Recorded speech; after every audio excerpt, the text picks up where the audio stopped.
নমস্কার বন্ধুরা, আমি সুপ্রিয়া। আমার রান্নাঘরে আবার তোমাদের নিয়ে চলে এসেছি। এই দেখো, কড়ায় জল বসিয়ে দিয়েছি। তাই জলের মধ্যে আমি এখন দিয়ে দিলাম একটু নুন আর একটু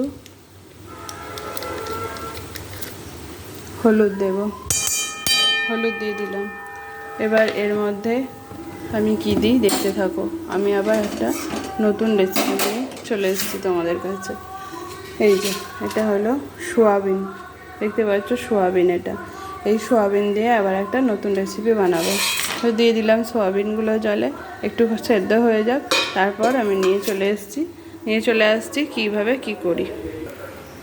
দেখো বন্ধুরা, আমার সোয়াবিনটা সেদ্ধ হয়ে গেছে, নরম হয়ে গেছে। আর আলুটাও কেটে আমি ধুয়ে নিয়েছি। আলুটা এরকম ছোটো ছোটো করে আমি কেটেছি। এই সোয়াবিন দিয়ে আলু দিয়ে করবো আজকে একটা নতুন রেসিপি, দেখতে থাকো। সোয়াবিনটা সিদ্ধ হয়ে গেছে, আমি কড়া থেকে ঢেলে নিচ্ছি। নেওয়ার পর কড়াই আমি তেল দেবো। দেখো, সোয়াবিন ঢেলে নেওয়ার পর কড়া গরম হয়ে গেছে। কড়ার মধ্যে তেল দিয়ে দিলাম। এই তেলের মধ্যে একটু আমি লঙ্কাও দিয়ে দিলাম। তেল আর লঙ্কাটা পুরোপুরি হয়ে যাক, তারপরে আমি আসছি। দেখো, তেল লঙ্কাটা হয়ে গেছে, পুরো লঙ্কাটা ভাজা ভাজা হয়ে গেছে। এবার আমি এই ধুয়ে রাখা আলুটা এর মধ্যে দিয়ে দিলাম। দিয়ে একটু নেড়ে নিই, তারপরে নুন হলুদটা দেবো। দেখো, আলুটা একটু নাড়তে আমি এই সেদ্ধ করা সোয়াবিনটা হাতে করে এইভাবে ভেঙে নিচ্ছি যতটা পারা যায়। হাতে করে এইভাবে সোয়াবিনটাকে ভেঙে নিচ্ছি। গোটা গোটা থাকলে ভালো ভাজা হবে না, এইভাবে করলে ভালো হবে রেসিপিটা। তাই এইভাবে ছোটো ছোটো করে ভেঙে নিলাম প্রত্যেকটা সোয়াবিন। যতটা ছোট করা যায় ততটা ছোট করে নিলাম।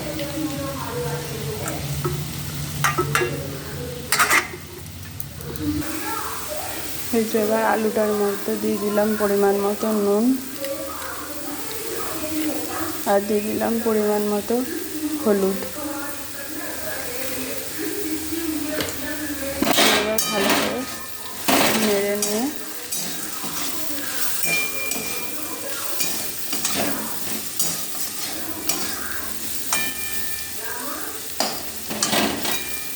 সেদ্ধ হবে, তার জন্য একটু চাপা দিয়ে দিলাম। গ্যাসটা আস্তে করে দিই। তরকারিটা কি আছে,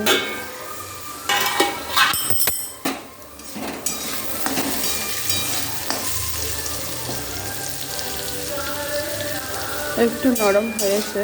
এবার এর মধ্যে আমি সোয়াবিনটা ছিঁড়ে রাখা সোয়াবিনটা দিয়ে দিলাম।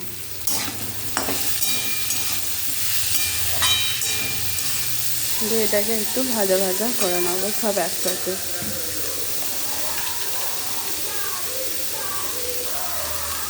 তার আগে একটু গোলমরিচ গুঁড়ো ওপর থেকে ছড়িয়ে দিচ্ছি।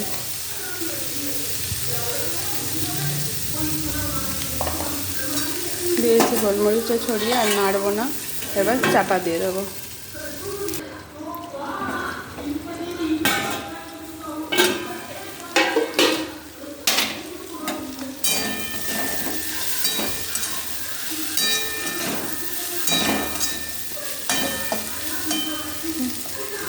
বেশ আলু নরম হয়ে গেছে, একটু লাল লাল করে ভেজে নিলেই হয়ে যাবে আমার এই রেসিপি।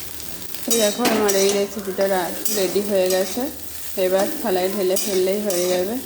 তা চলো ঢেলে তোমাদের দেখাই কেমন হয়েছে এই রেসিপিটা।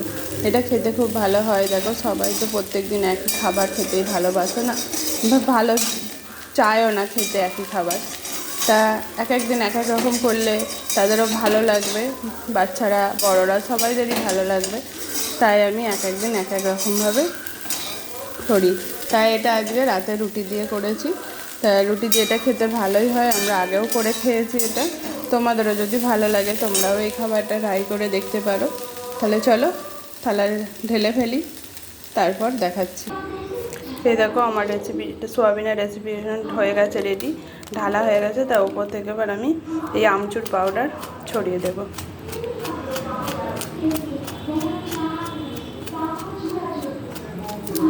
তা হয়ে গেল আমার এই সোয়াবিনের রেসিপি তৈরি। তা তোমাদেরও যদি ভালো লাগে তোমরাও এরম করে খেতে পারো।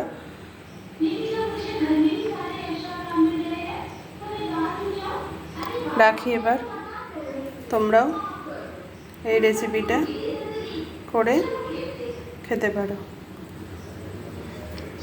তোমরাও ভালো থেকো, সুস্থ থাকো, আর নতুন নতুন রেসিপি আমার দেখতে থাকো। লাইক কমেন্ট শেয়ার করো, যাতে আমার ইচ্ছাটা বাড়ে, আগ্রহ বাড়ে তোমাদেরকে আবার নতুন নতুন রেসিপি দেওয়ার।